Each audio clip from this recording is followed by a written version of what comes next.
رسول الله علیه السلام فرمودند مثل من و مردم همانند شخصی است که آتشی می‌افروزد و هنگامی که اطرافش را نورانی کرد پروانه ها و حشرات به درونش می‌افتند.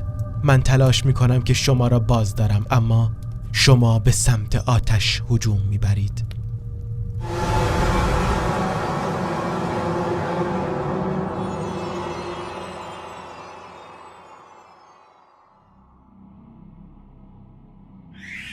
جذب شدن مگس به سمت تله نمونه خوبی برای انسانه. همونطور که مگس کش با جذابیت مگس را به سمت خودش میکشونه ولی در عین حال اون رو از بین میبره، انسان هم حواسش به زرق و برق این دنیا پرت میشه و ممکنه از بین ببرتش. با اینکه خیلی از مردم فریب خوردند، اما بعضیا تصمیم گرفتند که از آتش فرار کنند قبل از اینکه اونها رو در بر بگیره. My name's Eamon, I'm 26 and a couple of years ago I was a club promoter, dancer, you know, big on social media and just everything that wasn't right in life. I was blinded by shaitan, like the glitz, the glamour. I'd think to myself, being what I was, used to be a dancer, jumping in the middle of a circle and having all eyes on you and making people clap and cheer. I thought that was glamour. I thought that was, wow, what a rush. My name's Noor. They used to know me as Noah. Eamon's my best friend. Been mates with him since high school. We used to go out together, do everything together, you know, the promotions, the festivals, the whole lot, you know.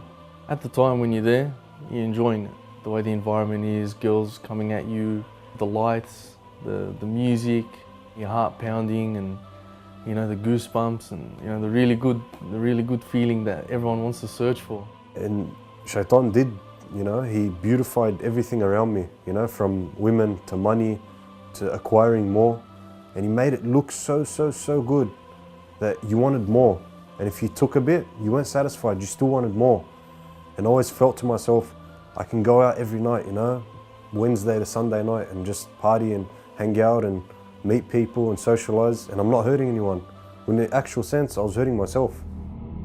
با اون همه مهمونی مختلط و موزیک و رقص و مشروب، چیزی که اسمش اون موقع عشق و حال بود، طولی نکشید که ایمن و نور احساس کردند انسان‌های پوچی هستند که پشت زرق و برق دنیا قایم شدن. Night in, night out, you go out, you think you had a good night out, but once you rest your head on that pillow, you realize the emptiness that's in your heart. You know, you just went to sleep and everything you just did was a waste. I had a really big night. I think the next day when I woke up in the hotel, I just kind of stood for about half an hour and sat there and thought, is this it? Like, is this what life is? You know, like work Monday to Friday, go out on the Saturday. And I thought at that time, there has to be something more to it. The time came and I started to realize to myself, what am I doing?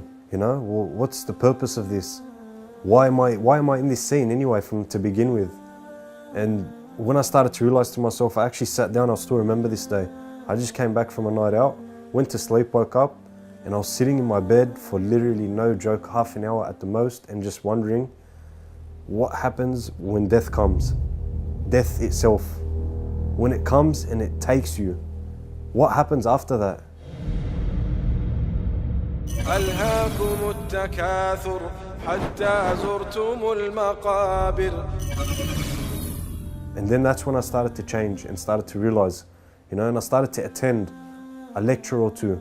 At that time, when you make it, you know, when I came to make that decision, I was planning to go to, you know, one of the really big music festivals that I had been to probably the year before, and I had a ticket. You know, I had it with me, and I think about a week before, I was getting offers of over $500 for it. Even some of my friends were coming at me with money after they found out, you know, that I put on Facebook or something that I didn't want to go anymore. But I knew that the only way I was really going to feel like I had let go was to burn that ticket.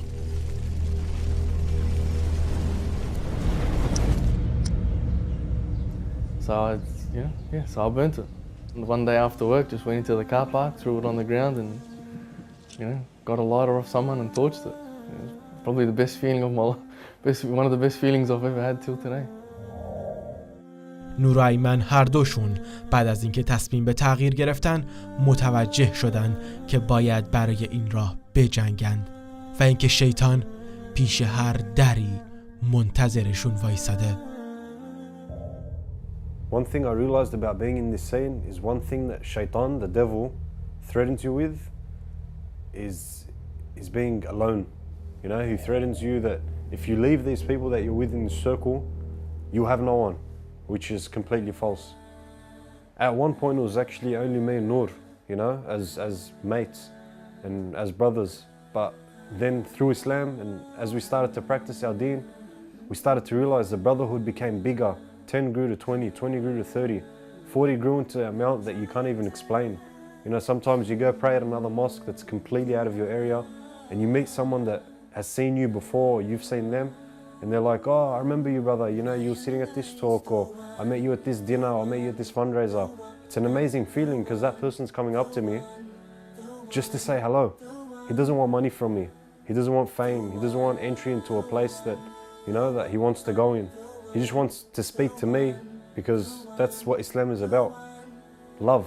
شیرینی اسلام داشت کم کم وارد قلبشون میشد و توی این 3 سال درخت زحمتشون داشت کم کم ثمر میداد. Alhamdulillah, by the will of Allah, the past 3-4 years have been beautiful for me. You know, alhamdulillah, Allah subhanahu wa ta'ala invited me to Hajj in 2011.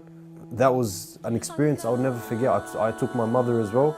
And alhamdulillah, I've been to a few countries around the world to, you know, spread the deen of Allah. Be France, New Zealand, also go around Australia. رسول الله علیه السلام به ما یادآوری کردند که بهترین ما قبل از اسلام بهترین ما بعد از اسلام هستند. برای اینکه این موضوع رو بهتر بفهمیم باید ببینیم نور و ایمن بعد از اسلام توی ماجراجویی زندگیشون چه اتفاقی میفته. Last year, me and brother Noor actually went to one of the festivals, one of the big music festivals that happen every year. And we went there to call people to not go in, you know, to save them. Back in the day, I used to actually call them to come to the festival, to actually enter and enjoy and discounts and so on. And we thought that we'd try to redeem ourselves from what we were doing before, you know, like calling people to that environment. So we thought we'd go to this and, you know, tell people to stay away, you know, try to convince the people what they were getting themselves into because we had been there, you know, and we knew what it was like. We've experienced it before.